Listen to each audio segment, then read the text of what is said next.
السلام علیکم ورحمۃ اللہ وبرکاتہ۔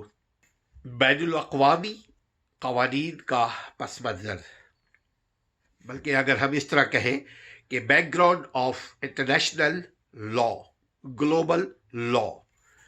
انسان فطرتاً معاشرت پسند ہے ناظرین، جو کبھی یا ہمیشہ کے لیے تنہا رہنا پسند نہیں کرتا۔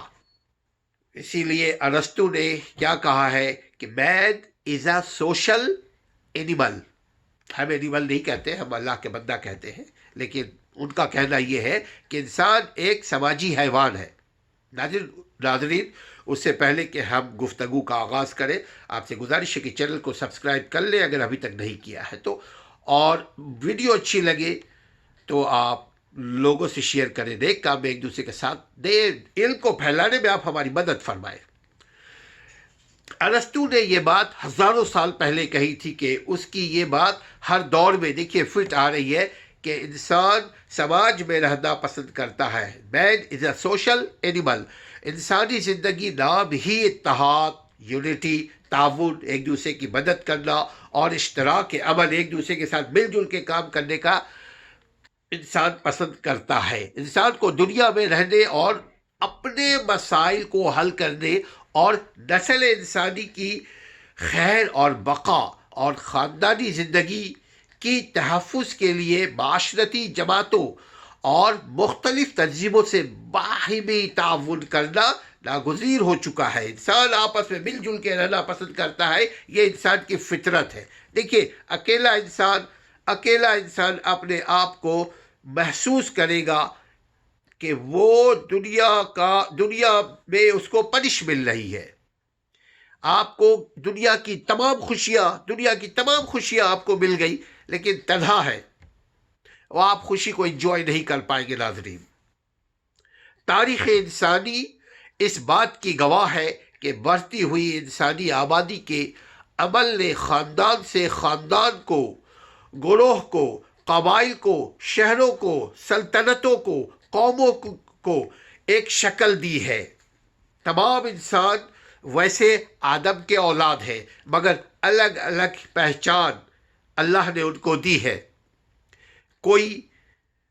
دیکھیے، سب آدم کے اولاد ہے، تو کوئی کالا ہے حبشی، تو کوئی گورا ہے یورپین، تو کوئی آپ کے ہی ملک میں کوئی راجستانی ہے، تو کوئی بہاری ہے، تو کوئی بنگالی ہے، تو کوئی پنجابی ہے، تو کوئی بلوچی ہے، تو کوئی سندھی ہے، تو کوئی مہاجر ہے، تو کوئی ارائی ہے، یہ آپ وغیرہ وغیرہ، یہ چیزیں پہچان کے لیے ہے، فخر کے لیے نہیں۔ اسی قومی، نسلی اور علاقائی تشخص نے انسان میں اپنی علیحدہ گروہی پہچان اور نسلی اور قومی ریاستیں قائم کرنے کا شعور اور تصور آپ کو اور ہم کو دیا کہ یہ بنگالی ہے، یہ بنگلہ دیشی، یہ پنجابی ہے، یہ پنجاب کے رہنے والے، یہ سندھی ہے، یہ سندھ صوبے کے رہنے والے، پروونس کے رہنے والے، یہ بلوچی ہے، بلوچی پروونس کے رہنے والے، یہ بہاری ہے، یہ بہار پروونس کے رہنے والے، یہ سرائکی ہے، یہ سرائکی علاقے کے رہنے والے، یہ کالے ہیں، یہ افریقہ کے رہنے والے، یہ عربی ہے، یہ عرب کے رہنے والے، یہ سعودی۔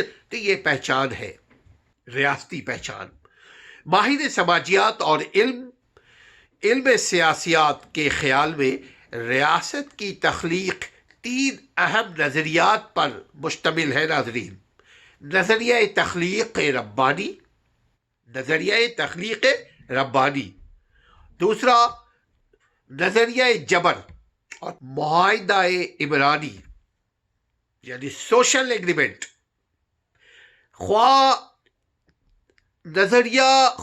کچھ بھی ہو، اور اس کی صداقت کو پرکھنے کا پیمانہ کوئی بھی متعین کیا جائے، یہ بات طے ہے کہ ریاست یعنی ملک کا وجود ہر دور میں کسی نہ کسی انداز میں، کسی نہ کسی شکل میں رہا ہے، کسی نہ کسی شکل میں موجود تھا، موجود ہے، موجود رہے گا۔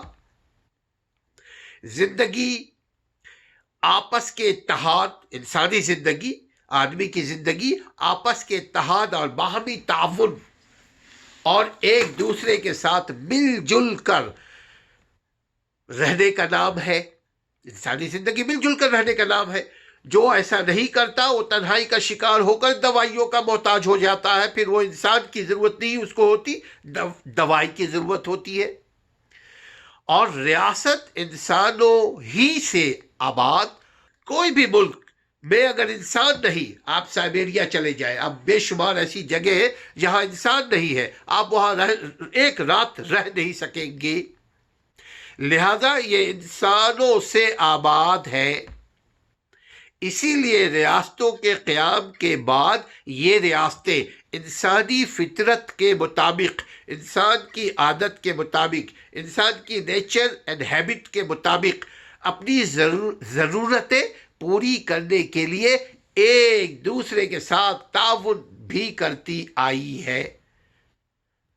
آپ گندم پیدا کرتے ہیں، کوئی اور ٹیکنالوجی پیدا کرتا ہے، آپ کو ٹیکنالوجی چاہیے یورپ سے تو آپ گندم ان کو دے، وہ ٹیکنالوجی دے گا، بقیہ جو ڈفرینسز اماؤنٹ ہے وہ آپ پیمنٹ کر دیں، خواہ گندم کی قیمت ہو خواہ تیل کی زیادہ قیمت ہو۔ کسی ملک میں عرب میں تیل پیدا ہوتا ہے، اناج نہیں، آپ ان کو گندم، چاول وغیرہ وغیرہ چیزیں پرووائڈ کرتے ہیں۔ تو اسی کو کہتے ہیں باہمی اشتراک، مل جل کر ایک قوم دوسرے قوم کے ساتھ ملتی ہے، اور یہ ضروری ہو چکی ہے۔ قانون بین الاقوام کا نقطۂ آغاز جب کبھی حیوانی جبلت اور جاہ و جلال کا طلبگار انسان پر اقتدار کا بھوت سوار ہوا، لالچ سوار ہوا، غلبہ طاری ہوا، اور کسی ریاست نے ایک ریاست نے دوسری ریاست پہ قبضہ کر لیا اور وہاں کے تمام وسائل پر قبضہ کر لیا، عوام کو قتل کرنا شروع کر دیا، تہے تیغ کرنے لگے، عوام کو قید کر لیا، جیسے ہلاکو نے کیا، چنگیز خان نے کیا، جیسے اور بہت سارے ملکوں میں ابھی بھی ہو رہا ہے۔ یہ تو ہم پرانی بات اس لیے کر رہے ہیں کہ آسانی سے بات سمجھ میں آئے۔ جو قومیں فاتح قوم ہے وہ مفتوحہ کو اپنا غلام بنا لیتے ہیں۔ پہلے ہوتا یہ تھا کہ عورتوں کو، آج بھی ہوتا ہے لیکن پہلے کھلا ہوا کرتا تھا، آج کل سوشل میڈیا کے دور میں ذرا یہ چیزوں پہ کنٹرول ہوا ہے کہ ان کی عورتوں کو اٹھا کر کے اپنے گھروں میں لے جاتے، ان کے مردوں کو غلام بنا دیتے، ان کے بچوں کو بھی اسی قسم کی کسی غلام کے کیٹیگری میں لے کر آ جاتے۔ اسی شیطانی جذبے نے کہیں دیکھیے ہلاکو خان کو پیدا کیا، اس کے باپ چنگیز خان کو پیدا کیا، ان کے ایسے خونی درندے پیدا ہوئے جس نے اپنے اقتدار کو بڑھانے کے لیے ہر برا راستہ، ہر تشدد کا راستہ اپنایا۔ جس ملک کو فتح کیا اس ملک کو تہے تیغ کر دیا، قتل عام کرنا شروع کر دیا، اور یہ سب صرف اور صرف اپنے اقتدار کو قائم و دائم رکھنے کے لیے کیا جاتا ہے۔ انسانی کھوپڑیوں کا مینار بنایا۔ ویسے مصطفیٰ اتا ترک نے بھی 19 سینچری کے شروع میں جب اس کو اقتدار انگریزوں نے دیا تو ترکی میں، تو اس نے بھی یہی دین پسند لوگوں کے ساتھ کیا کہ ان کے جو شخص اس کے خلاف جاتا تھا اس کے سر کو قلم کر کے مینار مسجدوں کے اوپر لٹکا دیا کرتے تھے، درختوں کے اوپر لٹکا دیا کرتا تھا۔ بے پناہ خون بہانے کے بعد مختلف ریاستوں نے یہ سوچا کہ ریاستوں کے باہمی ضروریات، آپس کے جو مختلف جو ضروریات ہیں اس کو پورا کرنے اور مسلسل جنگ کو روکنے، عوام کی بیجا خون بہانے سے روکنے کے لیے انہوں نے ایک آرگنائزیشن بنایا، دوستی اور تعاون کے کچھ اصول بنائے تاکہ انسانی خون نہ بہنے پائے۔ اس کو UN کہتے ہیں، مگر اس سے 1400 سال پہلے اللہ نے ہمارے رسول کے ذریعے وہ اصول ہمیں بنا کر دیا، ہم عمل نہ کریں، ہم نہیں چاہتے، یہ الگ سی بات ہے۔ اسی کو قانون بین الاقوام کا نقطۂ آغاز کہتے ہیں۔ یعنی خون بہنے کے بعد، پریشانیوں کے بعد، اب جا کر کے انہوں نے سوچا کہ کیوں نہ مل جل کر کے ہم جھگڑے کے بجائے گفتگو کے ذریعے اپنے ڈسپیوٹ کو سالو کریں، مگر اس بات کو ذہن میں رکھے کہ آج سے چند سو سال پہلے تک ریاستوں کے محدود ضروریات اور ذرائع رسل و رسائل اور مواصلات کے محدود ہونے کے سبب ریاستوں کے باہمی تعلقات بھی بڑے محدود ہوا کرتے تھے۔ پہلے چونکہ انسان دشمن زیادہ پالتا تھا، گفتگو، کنورسیشن، کچھ لوگ کچھ دو کے اصول نہیں جانتے تھے۔ مائٹ از رائٹ اس زمانے میں رائج تھا۔ بین الاقوامی یعنی گلوبل اصول جو ہے، اس کے ضوابط جو ہے، پھر ریاستوں کے درمیان سماجی تعلقات بڑھے، ثقافتی تعلقات بڑھے، ادبی تعلقات بڑھے، سائنسی تعلقات بڑھے، تجارتی تعلقات میں تعاون ہوتے رہے۔ آج یہ ناگزیر ہو چکا ہے، ورنہ کوئی کمزور ملک نہیں رہتا آج اس دنیا میں آزاد۔ الغرض یہ کہ جس طرح معاشرتی زندگی میں انسان کے باہمی تعلقات کے لیے کچھ اصول و ضوابط کی ضرورت پڑتی ہے، اسی طرح شہروں کا نظم و نسق چلانے کے لیے بلدیاتی قوانین بنائے جاتے ہیں، اور ریاستیں اپنی آئین کے ذریعے فرد کے حقوق و فرائض متعین کرتی ہے۔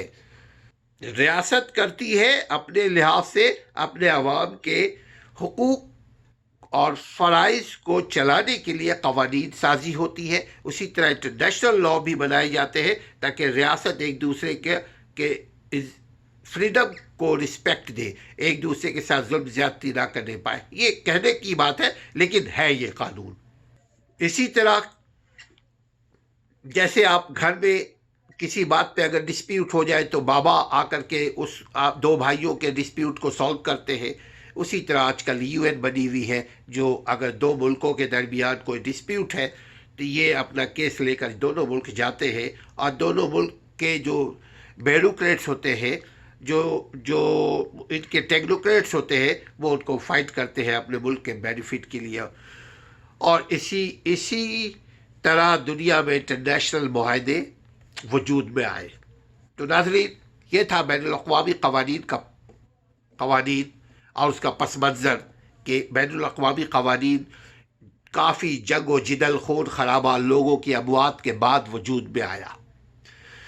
ناظرین، اگر اس سلسلے میں کوئی فیڈ بیک دینا ہو تو آپ دیجیے گا، تاکہ ہم مزید اور ٹرانسپیرنسی کے ساتھ، بالکل صاف شفافیت کے ساتھ آپ کے سامنے آپ کے پسندیدہ موضوع کو لے کر کے آئے۔ اپنے گھر والوں کا خیال رکھیے۔ اگر اب تک چینل کو سبسکرائب نہیں کیا تو سبسکرائب کر لیجئے، اور ساتھ ہی شیئر کیجئے، نیک کام میں ایک دوسرے کا ساتھ دیجئے، علم کو پھیلانے میں ہمارا ساتھ دیجئے۔ السلام علیکم ورحمۃ اللہ۔